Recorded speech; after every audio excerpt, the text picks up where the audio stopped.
So definitely dun sa tanong mo, walang napatunayan na nabol sa itong confidential funds. Opo.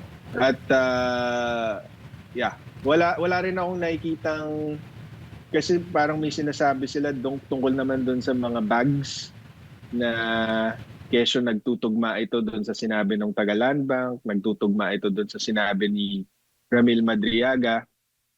Para doon kay Madriaga, lahat kasi ng information ni Madriaga na sinabi niya sa affidavit niya ay publicly available information na mula doon sa mga hearings ng House Justice Committee.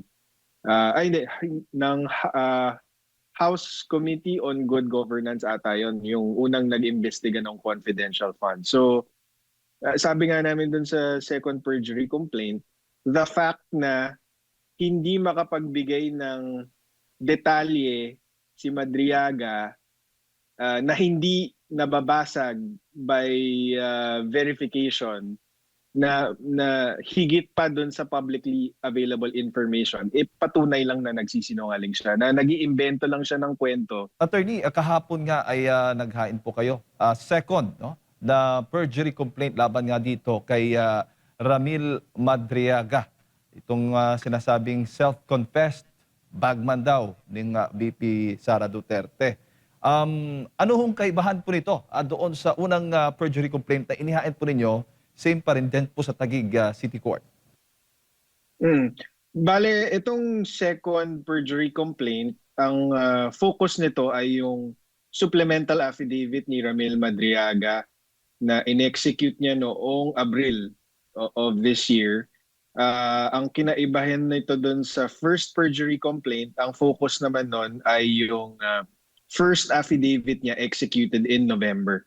So kung matatandaan nyo, humarap si Ramil Madriaga sa House Justice Committee noong Abril para dito sa impeachment hearings laban kay VP Sara, at dito niya binasa itong supplemental affidavit. So yung second perjury complaint, ang topic niya or ang tinutukoy niya ay itong mga kasinungalingan ni Madriaga sa supplemental affidavit niya. Opo, at sa pagkakaalam natin, nasa 1,000 pahina ito, attorney. Napakadami pong pages. Oo. Ano yung pinakamahalagang ebidensya po nito sa tingin po ninyo, attorney, na direktong sumasalungat nga doon sa mga pahayag ni Madriaga para sa kaalaman ng ating mga kababayan? Opo, kasi kung matatandaan nyo, yung first perjury complaint, ay yung first Madriaga affidavit, sinabi niya nga na bagman siya, sinabi niya na may delivery siya ng confidential funds kung saan-saan, pero wala masyadong detalye. Itong supplemental affidavit, linagyan niya ng detalye. So dahil nagbigay na siya ng detalye, naisa-isa natin tong mga detalye para pasinungalingan ang mga ito. So ang pinaka-critical, kasi halos lahat ng sinabi niya kasinungalingan. Pero ang pinakamahalaga is yung allegation niya na nag-deliver daw siya ng limpak-limpak na pera, 30 to 35 million per bag in confidential funds sa 3 location. So ang unang sabi niya is nag-deliver daw siya ng isang bag sa Cabuyao, Laguna para sa isang Laguna politician. Ang napakita natin dito sa complaint affidavit ay hindi po ito totoo, kasi ang sabi niya, ang meeting place daw nila nitong Laguna politician na ito for the drop-off ng pera ay sa Cabuyao, Laguna, sa loob ng industrial park, kung saan tanaw niya daw ang isang SNR shopping mall. So napasinungalingan natin to dahil nakakuha tayo ng certification mula sa SNR na walang SNR establishment sa Cabuyao, Laguna. Ang pinakamalapit ay ang SNR Nuvali, which is hindi mo matatanaw mula sa industrial park ng Cabuyao, Laguna. So doon pa lang makikita mong nagsisinungaling siya dahil sa affidavit niya, sinabi niya, nung nasa meeting place, tanaw na tanaw niya daw yung SNR establishment. So yun yung unang nagpapatunay na nagsisinungaling siya tungkol dun sa delivery na yun. Yung second delivery niya naman, sabi niya sa Nomo Basho, sa Tomas Morato, Dumating daw siya doon kasama yung iba pang bagmen di umano ng midnight December 21, 2022. Napasinungalingan natin yan kasi nung araw na yon, nung mga oras na yon, midnight ng December 21, nagkataon na yung Nomo Basho was closed for a private Christmas party. So, nag-testify yung may-ari ng Nomo Basho, pati yung tao na nag-book or nag-book ng Nomo Basho for the private event na unang-una wala si Attorney Reynold Monsayak doon na sinasabing kinita ni Madriaga doon sa Nomo Basho. At pangalawa, wala silang nakitang hindi nila imbitado na tao doon sa Nomo Basho. Napakaliit kasi noon eh. So kung may pumasok na dalawang lalaki na may dalang malaking bag na may lamang pera, talagang mapapansin nila yon. At buong gabi hanggang umaga sila nandun at sinabi nilang walang Madriagang dumating doon. Tapos yung pangatlong delivery naman, sabi ni Madriaga sa Office of the Ombudsman para kay Attorney Ryan Kilala at pati kay Ombudsman Sammy Martires, ang napatunayan natin doon is highly improbable ito. Bakit? Kasi si Ramil Madriaga at si Attorney Ryan Kilala ay matalik na magkaibigan. Ngayon, dahil magkaibigan sila, malapit silang magkaibigan, highly improbable na maghahatid siya ng pera sa Office of the Ombudsman dahil alam ni Madriaga kung saan nakatira si Attorney Kilala, at maraming beses na siya nakapunta doon. So madali silang mag-deliver doon sa bahay na yon or kung mag-arrange ng ibang private location with the Attorney Kilala instead na dito sa Office of the Ombudsman kung saan ang daming tao. Hindi ba? At pangalawa, very highly improbable because naka-work from home po si Attorney Ryan Kilala noong December 21 na sinasabing date of delivery at buong December 2022. So bakit po magpapadeliver ng pera doon kung naka-work from home si Attorney Kilala ng buong buwan na yon? At nakausap din po natin si Justice Martires, si Ombudsman Martires, and apparently nasa ibang bansa po siya nung araw na yun, December 21, 2022. So highly improbable talaga, if not impossible, itong mga paratang ni Madriaga. Opo. At para rin mas malinaw po sa mga kababayan po natin, attorney, isa-isahin po natin, itong si Ramil Madriaga ay hindi po talaga empleyado nor nagtrabaho sa Office of the Vice President or kay Vice President Sara Duterte at hindi po siya intel officer or security officer man ng pangalawang Pangulo at tagahatid ng mga cash na umano'y, yun nga, yung ng mga aligasyon na kumakalat dito nga sa kaso o sa issue ng Vice President, attorney. Opo, dito sa second complaint, second perjury complaint, napatunayan po natin yan ng husto.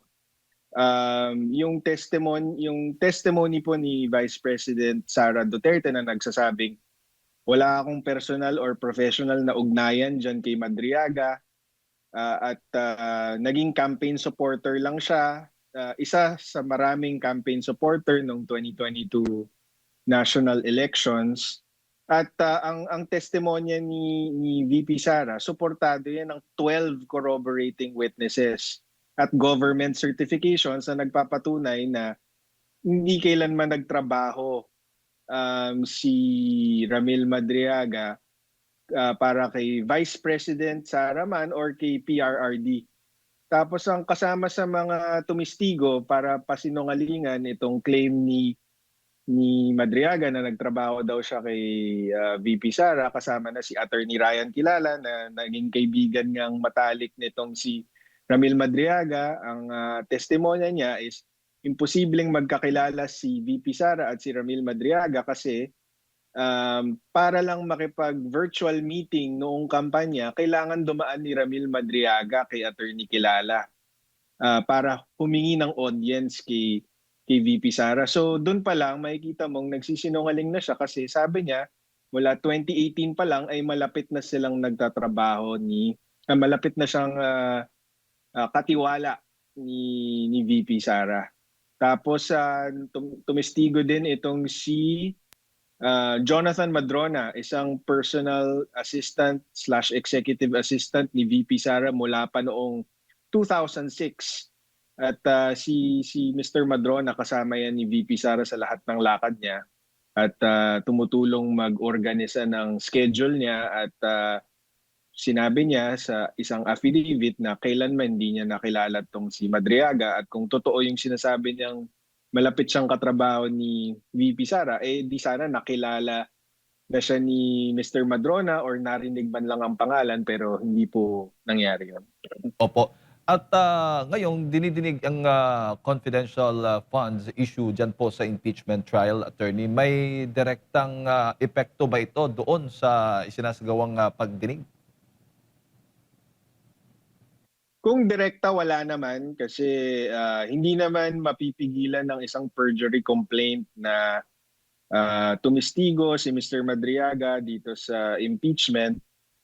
Pero sabi ko nga, gusto yun ng depensa na ipresenta itong si Madriaga dahil alam naming alam ng defense team na nagsisinungaling si Mr. Madriaga. So talagang mababasag siya sa cross-examination. Kaya sa ngayon, ang haka-haka sa kampo ni VP Sara is baka hindi na i-present itong si Ramil Madriaga. Ang personal take ko naman is itong perjury complaint nagpapatunay na yung mga alegasyon laban kay VP Sara na nakabalot dito sa impeachment talagang malisyoso, walang basehan at desperate.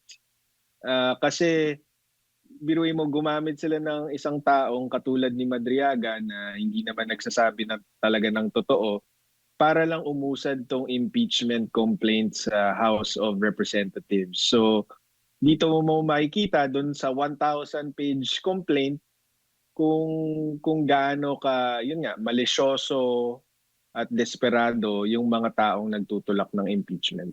Opo. Maaari ho bang magamit ng depensa yung mga ebidensyang hawak po ninyo, attorney, doon sa nagpapatuloy na impeachment trial?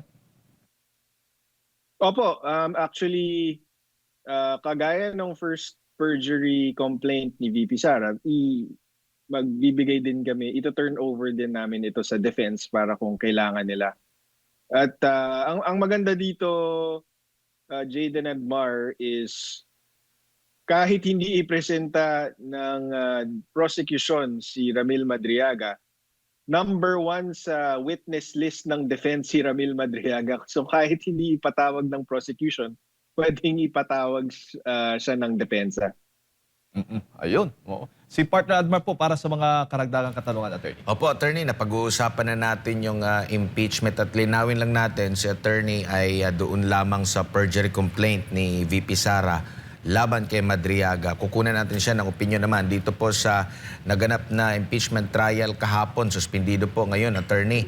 Pero ano po ang nakita ninyo doon po sa iprenisenta na witness ng prosecution na tinagurian ng hostile witness po? Malinaw na po ba na mayroong kasalanang nagawa ang Vice Presidente at ibinulsa yung pera ng taong bayan doon sa mga pahayag kahapon po, attorney? Hindi tayo naka-monitor masyado kasi nasa OCP Taguig tayo, nagpa-file nung complaint affidavit. Nakakita lang tayo ng mga video clips tungkol dun sa nangyari kahapon. At admittedly, hindi din tayo ganun kapamilyar dun sa topic na ito. Ang sa akin lang, base dun sa alam ko, Special Disbursement Officer kasi itong si Gina Acosta. Pero kung ang tanong is, dapat siya ba mismo ang kasi ang tinukoy kahapon is, sabi under the instructions of the Vice President, tinurn over niya yung confidential funds na withdraw from Land Bank to Colonel Raymond Lachica, who was the OVP security officer. So yung security officer kasi technical term yan na may kinalaman sa confidential funds. So para sa akin, wala naman talagang napatunayan kahapon kundi na itong 125 million na confidential funds binigay kay Colonel La Chica. Sa akin, walang kaso yun kasi as a disbursement officer, you cannot expect somebody like Gina Acosta, kunyari, to buy information from mga informants kasi hindi naman niya kilala yung mga yun eh. 'Di ba? Ang nakakilala doon is yung mga intelligence officers under the OVP or Opo. yung mga nag-develop ng mga informants na yon, for example. So wala akong nakikitang issue na na napatunayan kahapon or inamin kahapon na si Gina Acosta release yung pera kay Colonel La Chica. Wala rin akong nakikitang issue na parang may nakita akong mga video clips tungkol sa insinuation na minadali ang pag-process ng itong confidential fund release and disbursement. Wala akong nakikitang issue doon kasi napaka-late na po sa taon release itong confidential funds December 20, and from my basic understanding of budget in government, kailangan mo yan gastusin before the year ends or else hindi ka na makakahingi ng same amount sa mga susunod na periods. Opo. So definitely dun sa tanong mo, walang napatunayan na nabol sa itong confidential funds. Opo. At wala rin akong nakikitang kasi parang may sinasabi sila tungkol naman doon sa mga bags na kesyo nagtutugma ito doon sa sinabi ng Tagaland Bank, nagtutugma ito doon sa sinabi ni Ramil Madriaga. Para doon kay Madriaga, lahat kasi ng information ni Madriaga na sinabi niya sa affidavit niya ay publicly available information na mula doon sa mga hearings ng House Justice Committee. Ng House Committee on Good Governance ata yun, yung unang nag-imbestiga ng confidential fund. So, sabi nga namin dun sa second perjury complaint, the fact na hindi makapagbigay ng detalye si Madriaga na hindi nababasag by verification na higit pa doon sa publicly available information, patunay lang na nagsisinungaling siya, na nag-iimbento lang siya ng kwento mula doon sa mga information na publicly. Opo. Yes, attorney? Okay, balikan lang natin si Attorney Salvador Paulo Panelo Jr. Kaugnay nga po dito sa pinag-uusapan natin na impeachment trial kahapon. Yes, attorney? Hello? Yes po. Attorney, so ibig sabihin kahit na siya ay tinaguri ang special, yung SDO kumbaga, officer na nagdi-disburse, hindi siya obligado na umakyat ng bundok, humarap doon sa mga magiging pagkukunan ng mga impormasyon.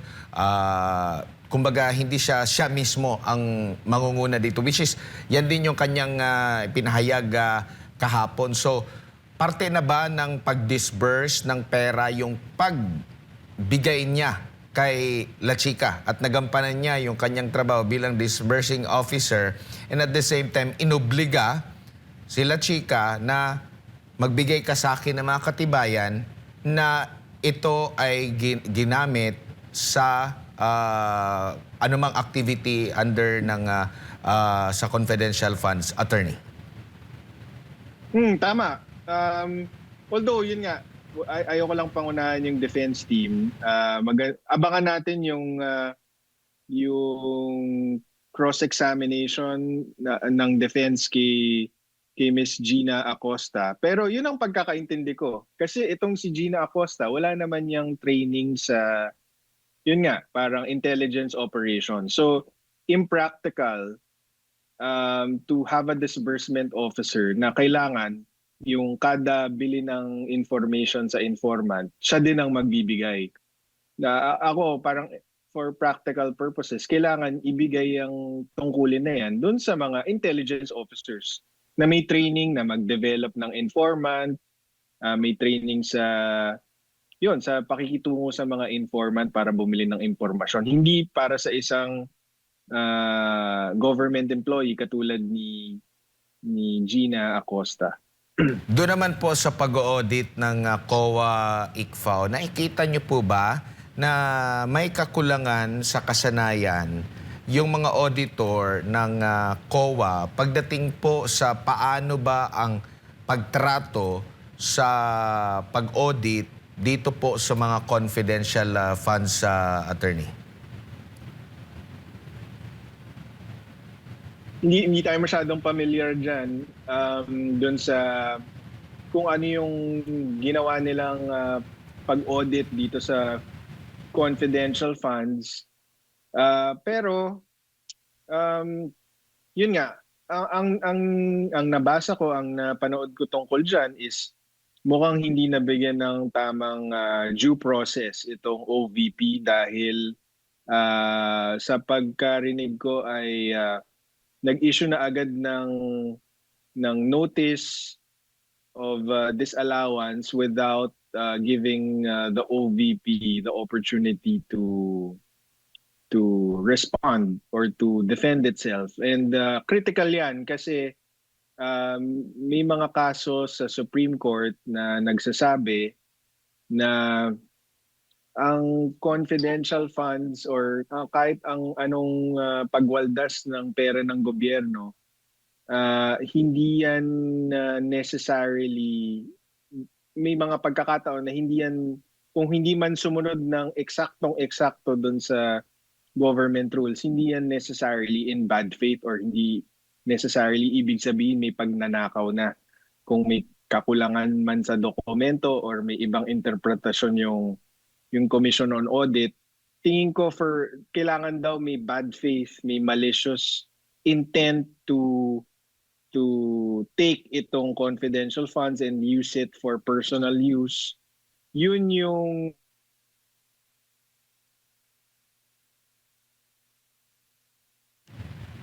Opo, attorney. Opo. Ayusin lang natin yung signal ng ating komunikasyon po, mga kapartner. Kasama natin si Attorney Salvador Panel. Attorney, yes po, ipagpatuloy niyo po, attorney. Sorry.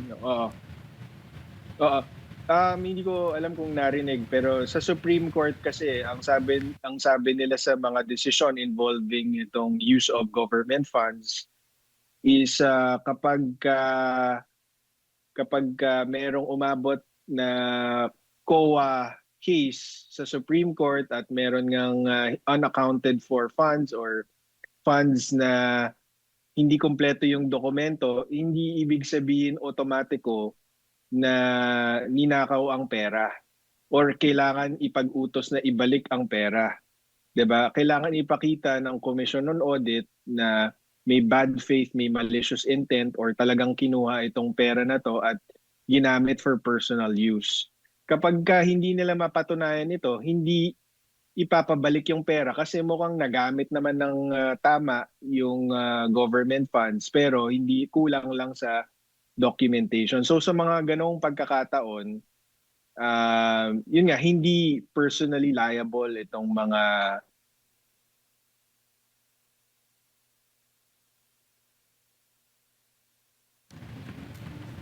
Yes po. Attorney?